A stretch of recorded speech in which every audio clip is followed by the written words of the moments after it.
ఉమ్మడి నల్గొండ జిల్లాలో రేపు జరగనున్న 3వ విడత గ్రామ పంచాయతీ ఎన్నికలకు సర్వం సిద్ధం చేశారు జిల్లా అధికారులు. నల్గొండ జిల్లా దేవరకొండ డివిజన్లోని 9 మండలాలలో 269 పంచాయతీలు, 2206 వార్డుల్లో పోలింగ్ జరగనుంది. ఇక ఇప్పటికే 42 గ్రామ పంచాయతీలు ఏకగ్రీవమయ్యాయి. మిగిలిన 227 గ్రామ పంచాయతీలకు 721 మంది అభ్యర్థులు పోటీలో ఉన్నారు. నల్గొండ జిల్లా కొండమల్లెపల్లి డీఆర్సీ సెంటర్ను తనిఖీ చేశారు జిల్లా కలెక్టర్ ఇలా త్రిపాఠి. అధికారులు నిర్లక్ష్యం చేస్తే కఠిన చర్యలు తప్పవని హెచ్చరిస్తున్న ఇలా త్రిపాఠితో మా ప్రతినిధి శేఖర్ ఫేస్ టు ఫేస్. ఉమ్మడి నల్గొండ జిల్లాలో మొదటి విడత సెకండ్ విడత పోలింగ్ కౌంటింగ్ పూర్తయింది. ఇక 3వ విడతకు సంబంధించి సర్వం ఏర్పాటు చేశారు అధికార యంత్రాంగం. నల్గొండ జిల్లాకు వచ్చేటప్పటికి దేవరకొండ డివిజన్లో పోలింగ్ సంబంధించి ఏర్పాట్లు జరుగుతుంది. దానికి సంబంధించి ఎన్నికల రిటర్నింగ్ అధికారి అదేవిధంగా జిల్లా కలెక్టర్ ఇలా త్రిపాఠి గారు ఉన్నారు. సార్ మాట్లాడదాం. Madam, good morning. 3వ విడతకు సంబంధించి ఏర్పాట్లు ఎట్లా ఉన్నాయి? శేఖర్ గారు, మీరు కూడా ఇక్కడ చూస్తూ ఉన్నారు. మొత్తం సిబ్బందులు వాళ్ళంతా రెడీగా ఉన్నారు, తయారై ఉన్నారు. దాదాపు 269 పోలింగ్ కేంద్రాలకి మనకి దేవరకొండ డివిజన్లో పోలింగ్ ఉంది. దాంట్లో 33 గ్రామ పంచాయతీలు ఏకగ్రీవం ఎన్నికైనాయి. సో అక్కడ ఉన్న సిబ్బందిని కూడా మేము మిగతా పోలింగ్ కేంద్రాల్లో వాళ్ళకి నియమిస్తున్నాము. అదేవిధంగా ఎక్కడైతే మారుమూల ప్రాంతాలు ఉన్నాయో లేదా ఎక్కువ మంది ఓటర్లు ఉన్నాయో అలాంటివి జాగాలో మేము కలెక్టరేట్ నుంచి మా డిస్ట్రిక్ట్ స్థాయి హెచ్ఓడీస్ని కూడా నియమిస్తున్నాము. మేము దేవరకొండ కోసం కొన్ని ప్రత్యేక ఏర్పాట్లు, కొన్ని ప్రత్యేక విసిల్బాట్ కూడా ప్లాన్ చేసి ఉన్నాము. దీంట్లో భాగంగా ప్రతి ఒక్క 600 ఒక 800 ఓటర్స్కి తప్పకుండా ఒక సెపరేట్ కౌంటింగ్ టేబుల్ ఏర్పాటు చేస్తున్నాము. ఆర్ఓతో పాటు అడిషనల్ ఏఆర్ఓని కూడా ఒక వేరే రూమ్లో కౌంటింగ్ లెక్కింపు ప్రక్రియ చేసుకోవడానికి ఆర్ఓ నియమిస్తారు. అదేవిధంగా ఎలాంటివి అవాంఛనీయ ఘటన లేదా స్టాట్యుటరీ మెటీరియల్కి ఎలాంటివి నష్టాలు జరగకుండా చూసుకోవడానికి సక్రమంగా బ్యారికేడింగ్ కూడా ఆల్మోస్ట్ అన్ని జాగాలు చేస్తున్నాము. మనకి ఆల్మోస్ట్ 211 పోలింగ్ కేంద్రాల్లో వెబ్కాస్టింగ్ ఏర్పాటు కూడా ఉంది. అది మనం రియల్ టైమ్గా మానిటర్ చేసుకోవచ్చు. దీంతో పాటు ఎక్కడైతే మనకి దేవరకొండ డివిజన్లో కొన్ని సిగ్నల్ సంబంధించిన ఇబ్బంది ఉన్నాయో అక్కడ ఆఫ్లైన్ రికార్డింగ్ కూడా చేస్తున్నాము. మొత్తం లెక్కింపు ప్రక్రియని మేము రికార్డ్ చేసుకోవడానికి రెడీ ఉన్నాము. సమస్యాత్మక గ్రామాలు కొన్ని ఇక్కడ ఎక్కువ ఉంటాయి. సో అక్కడ అదనపు ఫోర్స్తో పాటు మీ సిబ్బంది ఎక్కువ ఉన్నారా? ఎట్లా ఉంటుంది అక్కడ ఏర్పాట్లు? అంటే అదే ఇందాక మేము జాయింట్ కలెక్టర్ గారు డిస్కస్ చేసింది అదే. మేము ఒక్కొక్క మండలాల్లో ఉన్న సమస్యాత్మక గ్రామ పంచాయతీ మొత్తం ఒక హెచ్ఓడి ఆధ్వర్యంలో పెడతాము. అదేవిధంగా ఒక్కొక్క గ్రామ పంచాయతీకి ఒక తహసీల్దార్తో పాటు తన మొత్తం ఆఫీసర్స్, రెవెన్యూ అసిస్టర్, ఆర్ఐ కావచ్చు, సీనియర్ అసిస్టెంట్స్ కావచ్చు, వాళ్ళు ముందే వచ్చి కౌంటింగ్ లేఅవుట్ ఎలా ఉండాలి, ఎలా చేస్తే ఫాస్ట్గా అవుతుంది అనేది వాళ్ళు పిఓకి ఆర్ఓగా ఒక హెల్పింగ్ హ్యాండ్గా ఉంటారు. సో మనకి కౌంటింగ్ కూడా సరైన సమయంలో మొదలవుతుంది. మొదటి విడత సెకండ్ విడతకు సంబంధించి ఎట్లాంటి కంప్లైంట్లు వచ్చాయి? అది మళ్ళీ 3వ విడతకు సంబంధించి అట్లాంటి కంప్లైంట్ రాకుండా మీరు ఎట్లాంటి చర్యలు తీసుకోబోతున్నారు? అదేవిధంగా మీ ఏఓలకు కావచ్చు, ఆర్ఓలకు కావచ్చు, పిఓలకు ఎట్లాంటి ఇన్స్ట్రక్షన్స్ ఇస్తున్నారు?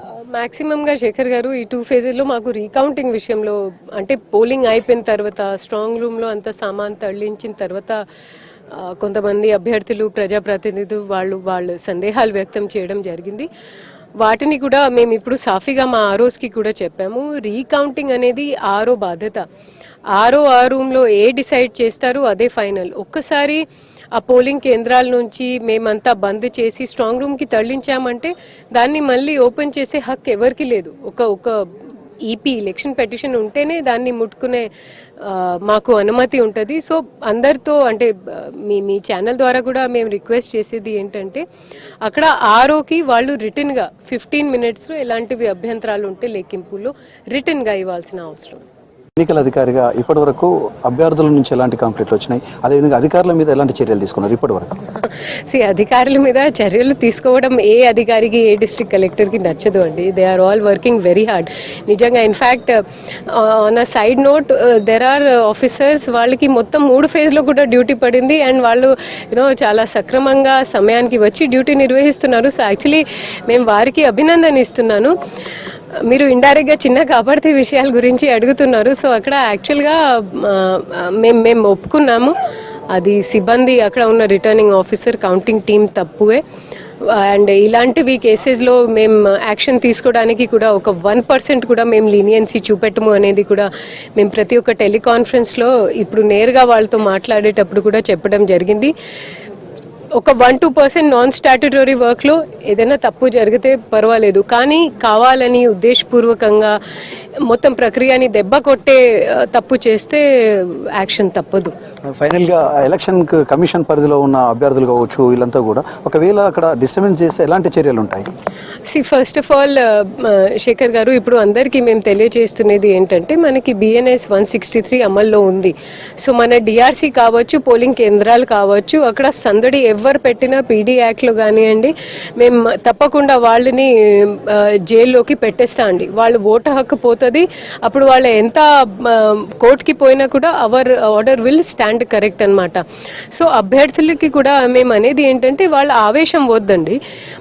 మా సిబ్బంది చిత్తశుద్ధితో పనిచేస్తారు, అది మేము మీకు హామీ ఇస్తున్నాను. కానీ మీరు అనవసరం లేనిపోని ఆరోపాలు పెడితే అది కరెక్ట్ కాదు. వాళ్ళు మాకు సహకరించాలి, అది ఒకటే కోరిక. ఉమ్మడి నల్గొండ జిల్లాకు వచ్చేటప్పటికి కూడా ఒకసారి ఓవరాల్గా చూద్దాం. దేవరకొండకు సంబంధించి 3వ విడతలో 9 మండలాల్లో 269 గ్రామాల్లో పంచాయతీ ఎన్నికలు జరుగుతున్నాయి. 2206 వార్డులలో కూడా ఎన్నికలు జరుగుతున్నాయి. మొత్తం పోలింగ్ స్టేషన్లకు సంబంధించి 2206 ఉన్నాయి. ఇక మొత్తం 42 గ్రామ పంచాయతీలు ఏకగ్రీవంగా 269 గ్రామ పంచాయతీలో ఈరోజు పోలింగ్ జరగనుంది. యాదాద్రి జిల్లాకు వచ్చేటప్పటికి అటు చౌటుపల్ డివిజన్, చౌటుపల్కు సంబంధించి 26 గ్రామ పంచాయతీల్లో, అదేవిధంగా సంస్థ నారాయణపూర్కు వచ్చేటప్పటికి 19 గ్రామ పంచాయతీలు ఎన్నికలు జరగనున్నాయి. మొత్తం కూడా ఇప్పటి వరకు సూర్యాపేట జిల్లాకు వచ్చేటప్పుడు 146 గ్రామ పంచాయతీలు ఎన్నికలు జరగనున్నాయి. ఎక్కడ ఎలాంటి అవాంఛనీయ ఘటనలు చోటు చేసుకోకుండా అటు ఎప్పటికప్పుడు భారీ బందోబస్తును ఏర్పాటు చేశారు. అటు ఆలేరు నియోజకవర్గంలో మోటకొండూరు మండలంలో కూడా గ్రామ పంచాయతీ 3వ ఫేజ్ ఎన్నికలు జరుగుతున్నాయి. 20 గ్రామ పంచాయతీల్లో ఈ ఎన్నికలు జరగనున్నాయి. ఇప్పటి వరకు కూడా